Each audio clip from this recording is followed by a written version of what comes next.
என்னங்கண்ணா பண்றீங்க? ஒண்ணும் புரியல எனக்கு. அப்புறம்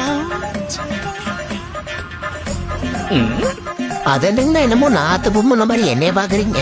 Flashback.